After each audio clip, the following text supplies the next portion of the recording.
মন্দির কি করে সুরক্ষিত থাকবে যাদের হাতে দেশ সুরক্ষিত নয়? রাম মন্দিরটা শুরু চুরি দিয়ে। প্রথম ওরা বাবরির জমি চুরি করে, অন্ধভক্ত তারা বলছে ये मूल्यों का काम है, চোরি মূল্য ने किया है। তাহলে এরা বলতেই পারে যে ওই তলায় বাবরি মসজিদ রয়ে গেছে মনে হয়, সেইখান থেকে বাবরি মসজিদ মনে হয় টাকা চুরি করে নিচ্ছে। যোগীর রাজত্ব মানে অত্যাচারের রাজত্ব। তাহলে এই জমিচোররা ওইখানে বাবরি মসজিদের জায়গায় যে রাম মন্দির তৈরি করলো, তো সেই রাম মন্দিরের নামে হিন্দুত্বের বিকাশ হলো, ওই রাম মন্দিরের নামে ভোট হলো, ওই রাম মন্দিরের নামে সরকার হলো, আর ওই রাম মন্দিরের নামে এখন চুরি হলো। মন্দির বাঁচাতে গেলে চোরেদের সরাতে হবে। আপনার যদি দেশ বাঁচে তো আপনার রাম মন্দিরও বাঁচবে। পুরো দেশ লুটে নিল, সব বেচে দিল, বিদেশের টাকা পাচার করে দিল। আপনি কি তাদেরকে মনে করছেন যে তারা রাম মন্দিরের টাকা তারা ছেড়ে দেবে? 500 বছরের বাবরি মসজিদকে ধ্বংস করে সুপ্রিম কোর্টের রায় গোটা বিশ্বের মানুষ দেখলো। এবং এই বাবরি মসজিদকে নিয়ে আমরা যেটা দেখেছি চর্চা হতে, যে 1992 সালে 6 ডিসেম্বর বাবরি মসজিদ বন্ধ করা হয় এবং ধ্বংস করা হয় বলা যেতে পারে। সেখান থেকেই সুপ্রিম কোর্ট, তারপরে অনেক টালবাহানা, প্রতি বছর আসলে একটা করে রায় হবে, কোনায় কোনায় মানুষ এই বাবরি মসজিদের দিকে কি রায় হয় তাকিয়ে থাকতো। অবশেষে বিজেপি আসার পরে সেই বাবরি মসজিদের রায় হলো, সুপ্রিম কোর্ট রায় দিল। রায়ের পরে যেটা দেখা গেল যে বাবরি মসজিদকে বুলডোজার দিকে ধ্বংস করে সেই মসজিদের উপরেই হয়ে গেল রাম মন্দির। আর সেই রাম মন্দিরের কোটি কোটি টাকার সোনা রূপো চুরি হয়ে গেল মাত্র কয়েকটা বছরের মধ্যে। হিন্দুত্ব খাতরে মে হ্যায়, যেটা বারবার আমরা শুনে আসছিলাম। কারা খাতরে মে আছে জানি না, মানুষ খাতরে মে আছে কি আছে সেটা সাধারণ মানুষ বলে, আপনারাও বলেন, কি বলবেন? দেখেন, রাম মন্দিরটা শুরু চুরি দিয়ে। প্রথম ওরা বাবরির জমি চুরি করে। রামের কোনো জমিও ছিল না। দলিল পর্চা আপনি যদি দেখেন তাহলে বাবরি মসজিদের যে কমিটি ছিল তারা আদালতে তাদের সমস্ত এভিডেন্স সব কিছু দিয়েছে। এবং যে বাবরি মসজিদের যে রায়, কলঙ্কিত রায়, তাকে আপনি ঐতিহাসিক বলুন আর যাই বলুন, ভারতবর্ষের স্বাধীন ভারতবর্ষের থেকে বড় লজ্জা নেই। সর্বোচ্চ আদালত কি রায় দিল? ওখানে 450 বছরের পুরনো মসজিদ ছিল এবং সেখানে নামাজ হতো। ওখানে রামলালার মূর্তি ঢোকানোটা অনৈতিক কাজ ছিল। মসজিদ ভাঙাটা অপরাধমূলক কাজ এবং শাস্তিযোগ্য অপরাধ ছিল। অতএব এত কিছু শোনানো, এবং ওর নিচে কখনোই কোনো মন্দির বা কোনো মূর্তি পাওয়া যায়নি। তার মানে ন্যায্যভাবে ওটা বাবরি মসজিদের সম্পত্তি। কিন্তু এত কিছু বলার পর বলে রায় দিল, মৌখিক রায়, যেটা ওখানে রাম মন্দির একটি ট্রাস্ট বানিয়ে করে দেওয়া হোক। মৌখিক বলতে ওতে সই করেনি। 5 জন জাজ যারা ছিলেন, একজনও ওখানে সই করেনি, অর্ডারে কেউ সাইন করেনি। অতএব এই যে প্রথম শুরু হলো, এটা চুরি দিয়ে শুরু হলো। বাবরি মসজিদে চুরি, একজনের কাছে কাগজপত্র এভিডেন্স, আর একজন বলছে না আস্থার ভিত্তিতে, বিশ্বাসের ভিত্তিতে রায় হবে। অতএব প্রথম জমি চুরি দিয়ে শুরু হলো। তাহলে এই জমিচোররা ওইখানে বাবরি মসজিদের জায়গায় যে রাম মন্দির তৈরি করলো, তো সেই রাম মন্দিরের নামে হিন্দুত্বের বিকাশ হলো, ওই রাম মন্দিরের নামে ভোট হলো, ওই রাম মন্দিরের নামে সরকার হলো, আর ওই রাম মন্দিরের নামে এখন চুরি হলো। এখন পর্যন্ত 200 কোটি টাকা চুরি ধরা পড়েছে, আরও খুঁড়লে আরও বেশি বেরোবে। তাহলে ওই টাকা চুরি কারা করলো? বাবরি মসজিদের ধ্বংসের পর ওইখানে যে রাম মন্দির কি ন্যাস ট্রাস্ট কি হলো, তো সেটা তো মোদিজির, অমিত শাহর অনুগ্রহপ্রাপ্ত লোকরাই হয়েছে। তাহলে কান টানলে মাথা আসে। ওদেরকে ধরলে কানেকশান আপনি বুঝতে পারবেন মোদি অমিত শাহ এর সঙ্গে কোথাও না কোথাও কানেকশান আছে। তাদের লোক চুরি করেছে। এবারে তাদের বাঁচানোর জন্যই এফআইআর হচ্ছে না। এফআইআর হচ্ছে না মানে কি সিট গঠন করা হয়েছে, মানে ধামা চাপা দেওয়া হবে, ওর কোনো বিচার রেজাল্ট বেরোবে না, চুরি করবে। মানে যারা পুরো রিজার্ভ ব্যাঙ্ক লুটে নিল, রিজার্ভ ব্যাঙ্কের সোনা লুটে নিল, পুরো দেশ লুটে নিল, সব বেচে দিল, বিদেশের টাকা পাচার করে দিল, আপনি কি তাদেরকে মনে করছেন যে তারা রাম মন্দিরের টাকা তারা ছেড়ে দেবে? অতএব এইটা ওদের আসল চরিত্র।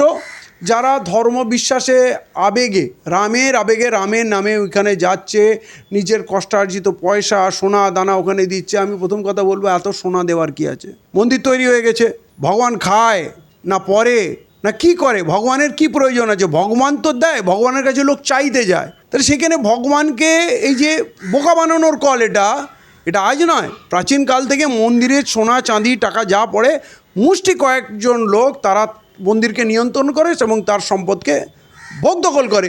পাবলিক সেখানে বা হিন্দুরা যারা যায় তারা আবেগে পড়ে কেন টাকা দেয়? বলে আমার অমুক মানত ছিল, তমুক মানত ছিল, অতএব আমি টাকা দিচ্ছি। আরে তমুক মানত ছিল, মানত পুরো হয়েছে, গরিব বাচ্চাদের খাইয়ে দাও। যাদের কাছে শীত বস্ত্র নেই তাদের শেষ বস্ত্র দাও, যার ওষুধ লাগবে তাকে ওষুধ কিনে দাও, যার বই লাগবে তাকে বই কিনে দাও। ভগবানকে তো খুশি করার অনেক উপায় আছে নাকি ওইখানে গিয়ে আপনারা কাঁড়ি সোনা টাকা পয়সা দিয়ে আসবেন? তো তো চোরেদের হাতে আপনারা দেশ দিয়ে দিয়েছেন, তো মন্দির কি করে সুরক্ষিত থাকবে যাদের হাতে দেশ সুরক্ষিত নয়? তো এইটা ওইখানে তো আর বাবরি মসজিদের মধ্যে ঢুকে কোনো ভূত বা জিন তো গিয়ে করেনি, বা ওইখানে তলায় মসজিদ আছে বলে আপনি বলবেন যে আবার পরে দোষ দেবেন জানেন তলায় বাবরি মসজিদ রয়ে গেছে, ওইখান থেকে বাবরি মসজিদের মানে ফেরিস্তারা মনে হয় টাকাগুলো ওখান থেকে চুরি করে নিচ্ছে, বলা যায় না। কিছু কিছু লোক দেখলাম অন্ধভক্ত, তারা বলছে ये मूल्यों का काम है, चोरी मूल्यों ने किया है। তাহলে এরা বলতেই পারে যে ওই তলায় বাবরি মসজিদ রয়ে গেছে মনে হয়, সেইখান থেকে বাবরি মসজিদ মনে হয় টাকা চুরি করে নিচ্ছে। এদের তো কোনো জাত নেই, এরা নিজেদেরকে বাঁচানোর জন্য কখনো গরিব মানুষকে বিপদে বলে, দেশে ব্রিজগুলো ভেঙে পড়ছে, আপনার রাস্তাঘাট ধসে যাচ্ছে, আপনার যা কিছু দেখছেন সব জায়গায় চুরি। তাহলে রাম মন্দিরে চুরি হবে না এটা ভাবছেন কেন? চোরেদের হাতে দেশ আছে, চোরেদের হাতে রাম মন্দির আছে। অতএব আপনাদেরকে ভাবতে হবে মন্দির বাঁচাতে গেলে চোরেদের সরাতে হবে, আর চোরেদের হাতে পুরো দেশ আছে, শুধু রাম মন্দির না পুরো দেশ আছে। আপনার যদি দেশ বাঁচে তো আপনার রাম মন্দিরও বাঁচবে, আর তা নাহলে এরা কোথাও ছাড়বে না। এরা ডাকাতি করতে এসছে, এরা ডাকাতি করবে, এবং এই ঘটনারই কোনো তদন্ত হবে না, এই সিট ঘটনা ধামাচাপা দেওয়া হবে, প্রকৃত অপরাধীকে আপনারা খুঁজেই পাবেন না। যোগী এত বড় বড় কথা বলে, তার আইনের কথা বলে, এবং তার যে বক্তব্য সেখানে মনে হয় একদম সত্যিই শাসন চলছে, পশ্চিমবঙ্গেরও মানুষ বলছে যোগীর শাসন চাই। সেই রাম মন্দির কন্ট্রোল করতে পারলো, সেই রাম মন্দির থেকে চুরি, কি বলবেন যোগী সম্পর্কে? দেখেন, যোগী মোদি এদের যাই বলেন, এরা ক্ষমতায় যেটা বলছেন ক্ষমতায় চুরি করেই আসে। পশ্চিমবাংলাও চুরি করে এসছে, ভারতবর্ষও চুরি করে এসছে, তার প্রচুর নিদর্শন পাওয়া গেছে। এরা ব্যালেটে ভোট করাক, দুধ কা দুধ পানি কা পানি হয়ে যাবে। অতএব যোগী রাজ্য খুব বিশাল কিছু ব্যাপার তা না। আপনার এইবারেও তো ওরা লোকসভায় 24-এ ওখানে ধস নেমেছে, এবং বিজেপি যেটা 400 পার বলেছিল 240-এ এসে আটকে গেছে। এত চুরি করার পরও 240-এ এসে আটকে গেছে, অ্যাকচুয়াল ফিগার 100-র নিচে যাবে। অতএব যোগীর রাজত্ব মানে অত্যাচারের রাজত্ব। কদিন আগে আগুনে পুড়ে সরকারি রিপোর্টে লখনৌতে, মানে উত্তরপ্রদেশের রাজধানীতে লখনৌতে 15টা বাচ্চা পুড়ে দগ্ধ হয়ে মারা গেল। ওইখান থেকে 10 মিনিট দূরে যোগীর বাড়ি, যোগীও আসেনি। পাশেই পুলিশের ফাঁড়ি, পুলিশ আসেনি। ফায়ার ব্রিগেড 1 ঘন্টা পর্যন্ত আসেনি। তো এইটাকে কি আপনি সুশাসন বলবেন?